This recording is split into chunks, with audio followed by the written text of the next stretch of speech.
Welcome to the Deep Dive. I'm Jay. And I'm Amber. We're both with Precision Assess, and today we're jumping into a really important topic. That's right. It's something that affects so many, especially older adults, medication safety. Exactly. We're going to be talking about something called medication reconciliation. Sounds a bit technical, maybe. It can sound that way. But we'll break it down why it's so crucial in places like adult family homes, and importantly, what you can actually do about it. Yeah, our goal today is really to give you some clear insights and practical steps because honestly, this is an area where mistakes can happen, but they're often preventable. Okay, let's start with the big picture. We think of medicine as helping, obviously, healing. Right. But there's another side to it, a riskier side. What are we really looking at here? Well, it's interesting, isn't it? Medicines are lifesavers, but mistakes or just negative effects, they do happen. We call them adverse drug events, ADEs for short. ADEs. Okay. And that can be anything, really. An allergic reaction, a bad side effect, maybe getting too much of a drug, or even the wrong drug entirely. And how common is this? Are we talking rare incidents or? No. Unfortunately, it's a pretty significant public health issue. Get this, every year, over 1.5 million people in the U.S. They end up in the ER because of an ADE. Wow. 1.5 million. Yeah. And it's actually, it seems to be growing. There are a few reasons. We've got lots of new medicines coming out all the time. We're using older drugs in new ways. People are living longer and taking more medications, just generally. Polypharmacy. Exactly. Yeah, polypharmacy.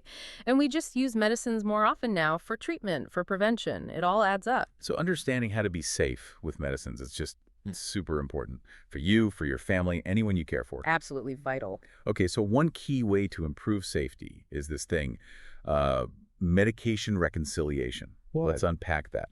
What exactly is it in simple terms?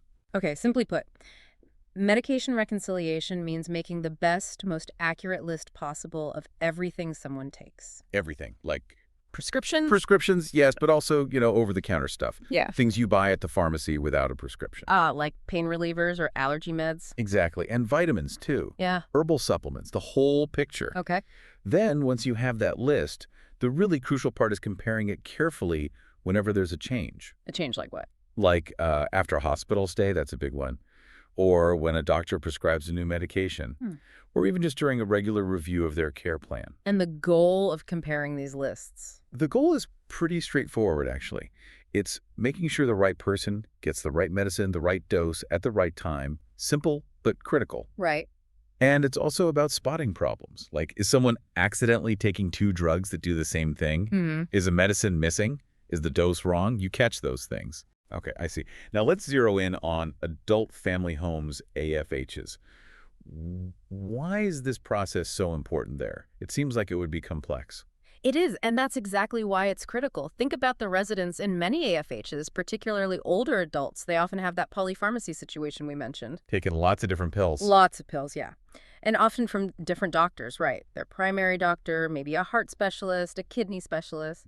Different prescribers. Exactly. And if no one is carefully tracking and reconciling all those prescriptions, it's just, well, it's really easy for mistakes to slip through the cracks, overlaps, missed doses, dangerous interactions. And I imagine the consequences of those mistakes aren't minor. Oh, definitely not. They can be really serious. We're talking about things that lead to hospital readmissions, falls, increased confusion. Sometimes side effects get mistaken for new illnesses. Yeah. Or even worse outcomes. It's actually something we see quite often in our initial health assessments at Precision Assess. We find medication risks that need, immediate attention. It really makes you ask, how do we stop these things before they happen? That is the key question. So for everyone listening, maybe you're a caregiver, maybe you own or work in an AFH, maybe you're looking out for a family member. What can people do? What are the practical steps? This is where the rubber meets the road, right? Absolutely. Okay. There are really 6 key steps that can make a huge difference. Let's walk through them. Great. First, have clear rules. And I mean really clear written down policies. Great. Define when med reconciliation needs to happen. Like when someone first moves in, definitely after any hospital discharge, maybe during regular care meetings. Makes sense. And just as important, who is responsible? Is it the main provider, a nurse consultant, the pharmacist? Knowing who does what is vital. So many errors happen just because people aren't sure whose job it is. Right. Clarity on roles. Yeah. Got it. What's next? Second, keep an up-to-date list. That master list we talked about. It needs to be accurate and current. Always. That means noting the drug name, the dose, how much to take, how it's given, like by mouth or injection, how often, and importantly, why they're taking it. The why is important too. Oh, yeah. Helps make sure it's still needed. And don't forget those vitamins and supplements. They count. This isn't a one-off task. It's a living document. Needs constant attention. Okay, keep that list alive and accurate. Yeah. Step 3. Third, talk with the doctors and providers. Communicate. After any change in meds, you have to check back with the doctor who ordered it. Make absolutely sure you get new signed orders for everything. It's about closing that loop, confirming exactly what changed. Sometimes getting that confirmation can be tough with busy doctors, so having a good system helps. Proactive communication. Okay, number 4. Fourth, work with a pharmacy that helps with setup. This can be a game changer. Some pharmacies offer meds in special packaging, like blister packs or punch cards. Oh yeah, I've seen those. They look helpful. They really are. They can cut down on mistakes significantly, and always coordinate with your pharmacy after any medication changes. They're part of your safety team. They might catch something you missed. Good point. Partnering with the pharmacy. What's number 5? Fifth, do regular reviews. Don't just reconcile when there's a change. Doing monthly reviews of all medications helps catch problems early before they get serious. Monthly reviews. Who does that? Ideally, you'd work with the person's doctor, or even better, a consulting pharmacist on these. They're trained to spot potential issues like interactions or maybe a drug that's no longer needed. Okay, regular check-ins. And the last step. And finally, number 6, train staff and keep good records. This is huge. Caregivers absolutely need to be trained on how to give medicine safely and how to do the reconciliation process properly. Training is key. It is. And then document everything. Write it all down. When meds were changed, when reconciliation was done, any notes from hospital visits, good records are your best defense. Those 6 steps are really concrete. It really sounds like organization and communication are just fundamental. They really are. You know, it reminds me, I think the CDC also has some general tips for medication safety that echo some of this. They absolutely do, Jay. And those tips apply to everyone, really. For instance, they strongly advise always keeping your own current list of everything you take. Meds, vitamins, supplements, and share that list with your doctor every single visit. They also stress following label directions exactly. Take meds on time. Use reminders if you need to phone alarms, pill boxes. Simple stuff, but easy to forget. Totally. And another simple one. Turn on the light. Put on your glasses if you wear them when you take your medicine. Misreading labels happens more than you'd think. Good point. And maybe the most important tip. If you ever don't understand the instructions, don't guess. Ask your pharmacist or doctor before you take it. Always ask. That's great advice. Always ask. Oh. Okay, this is all incredibly helpful information.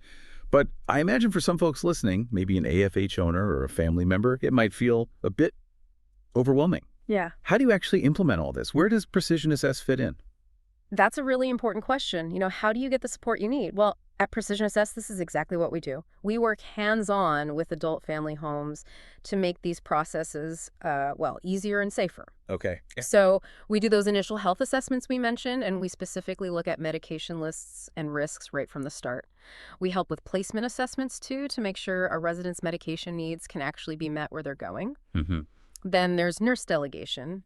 That's where we guide and train caregivers on how to give medicines correctly and safely. It's crucial support. Right. And we create customized nursing care plans for each resident because everyone's different, their medication needs are different. We also help homes set up those medication reconciliation policies we talked about and provide the training for staff. So you're essentially that expert team that helps put all these best practices into action, making sure they actually happen day to day. That's the idea, yes.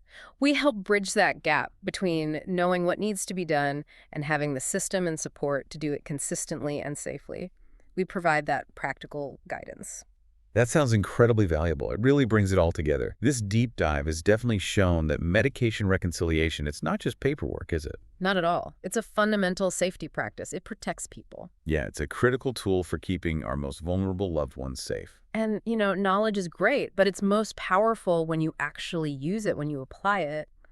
Taking these steps we talked about, that can truly prevent harm and improve lives. So for you listening, what does this all mean? If you run an adult family home, or if you're involved in care, and you need help with medication reconciliation or setting up care plans or getting that expert nurse guidance, remember that help is out there. We really encourage you to reach out to us at Precision Assess. We're here to help you navigate all this, build those strong safety systems, and ensure the best possible care. Yeah, definitely reach out. And maybe just think about, one small thing. In a world with so much information, just focus on one small step you can take today, right after listening, to make medication use a little bit safer where you are. That's a great takeaway. One small step. Well, thank you for joining us on this deep dive into medication safety. Thanks for having me. We really hope you feel more informed and more empowered to keep those you care about safe.